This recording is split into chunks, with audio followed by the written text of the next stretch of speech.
You may or may not have been affected by heart disease and stroke in your life, but the chances are someone or someone you know will be. They are ranked as America's #1 and #3 killers. Today we're going to dive into one of the major factors in heart health, blood pressure.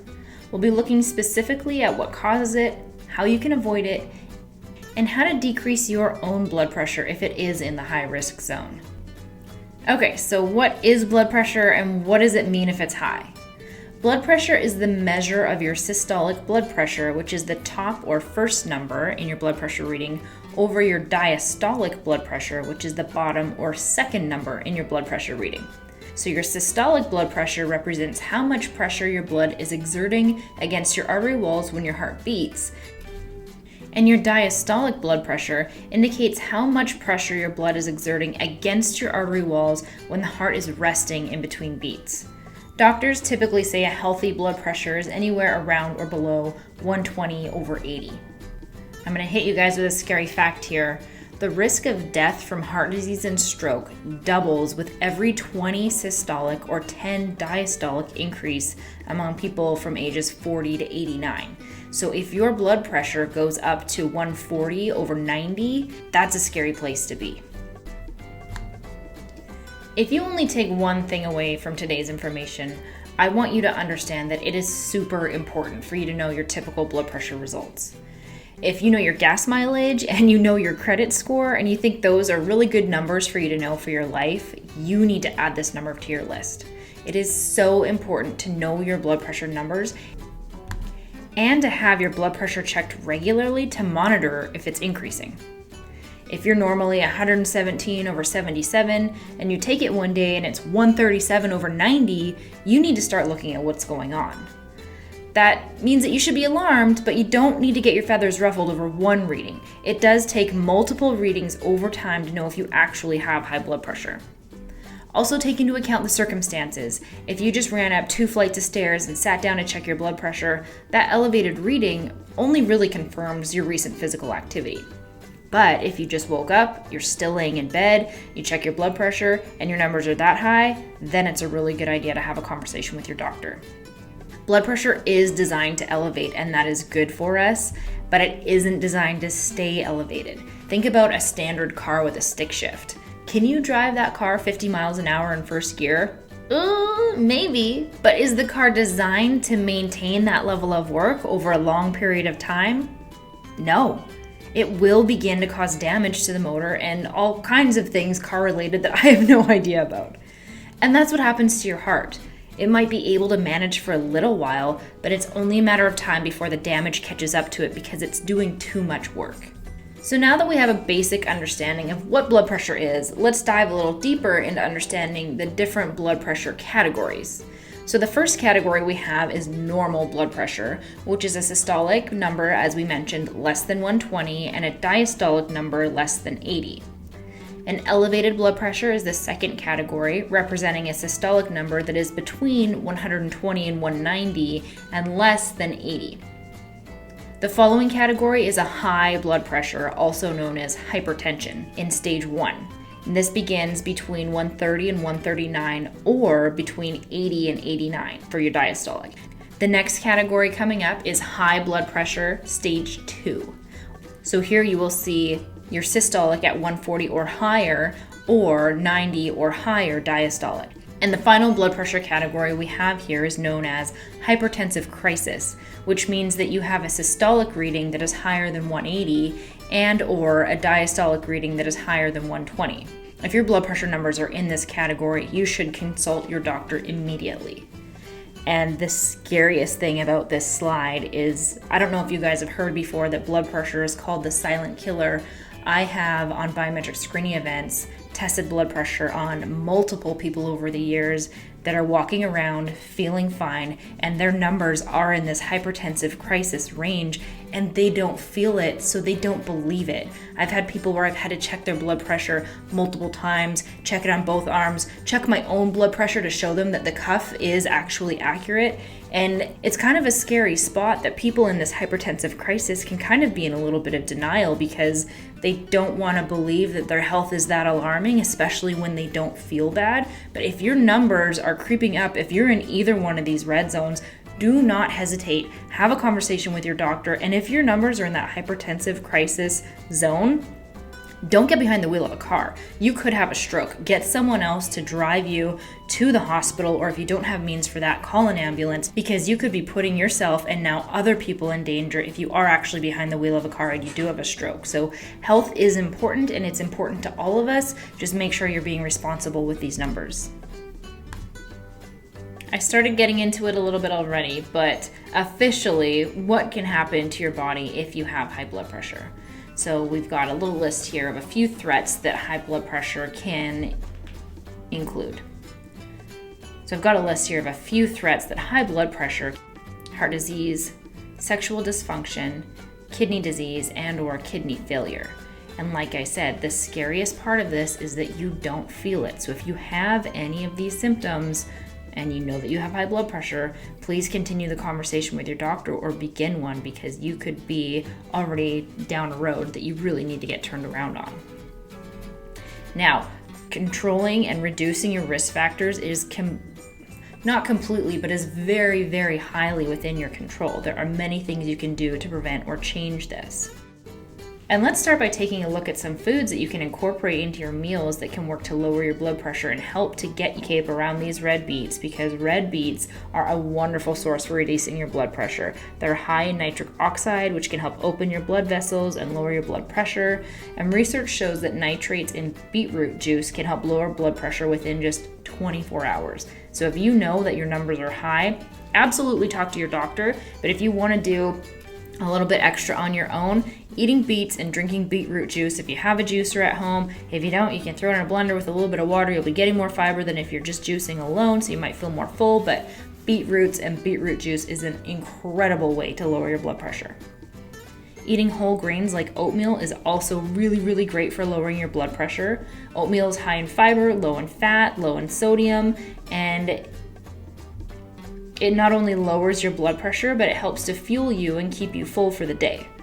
Overnight oats are one of my favorite dishes, and super popular because they're really easy to make. You mix of rolled oats and to make them, you just soak a half in peanut butter, whatever you like to put in there, and they taste great and super easy, and it really took you no time at all. Next up, for healthy heart foods, we have healthy fats. You can find these in nuts and seeds like pistachios, walnuts, almonds. Fish like mackerel and salmon are very high in omega-3 fatty acids that can help to lower your blood pressure, reduce inflammation, and lower your triglycerides. So a triple threat. Trout also contains high levels of vitamin D, which has blood pressure reducing properties as well. And all kinds of nuts and seeds are packed with minerals that lower blood pressure by reducing blood vessel tightening and heart rate. So pumpkin seeds, chia seeds, hemp seeds, sunflower seeds, all kinds of them. Get them in your day. And a final example of foods that are wonderful for your blood pressure are leafy greens, which a lot of people don't think to put this one in the same bucket, but they are very rich in many vitamins and minerals, in particular potassium, which help your kidneys remove sodium through your urine. And this in turn lowers your blood pressure. And a quick pro tip for eating vegetables packed with nutrients and low in sodium is to avoid canned vegetables, as they often have a lot of added sodium. If your only choice is to eat canned vegetables, to strain them, drain them, rinse them thoroughly to remove all the additional sodium that you can. But frozen vegetables contain as many nutrients as fresh vegetables, and they're easier to store. They're not going to go bad on you as fast.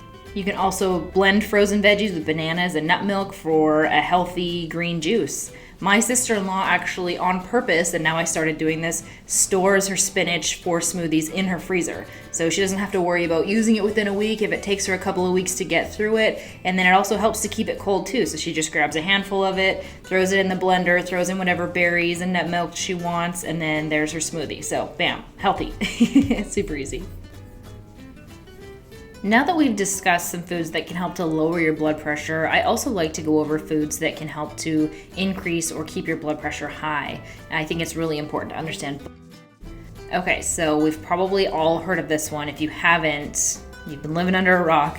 One of the main ingredients in foods that can raise your blood pressure is salt. And most of the salt that we eat every day is hidden, which means it's already in processed foods like bread, biscuits, breakfast cereals, salad dressings, sauces, and already prepared meals.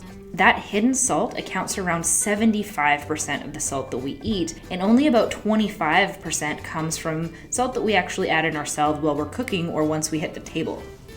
So if you think that decreasing salt from a shaker on your food or trying not to cook with salt is limiting your sodium intake, you really need to take a deeper look because there are so many additional sources that this salt can be found. It's really important to start looking at labels and noticing if foods are low sodium, if they're high sodium, or if they're unmarked, where do they sit, and is that the amount of sodium that you want to be affording to that food?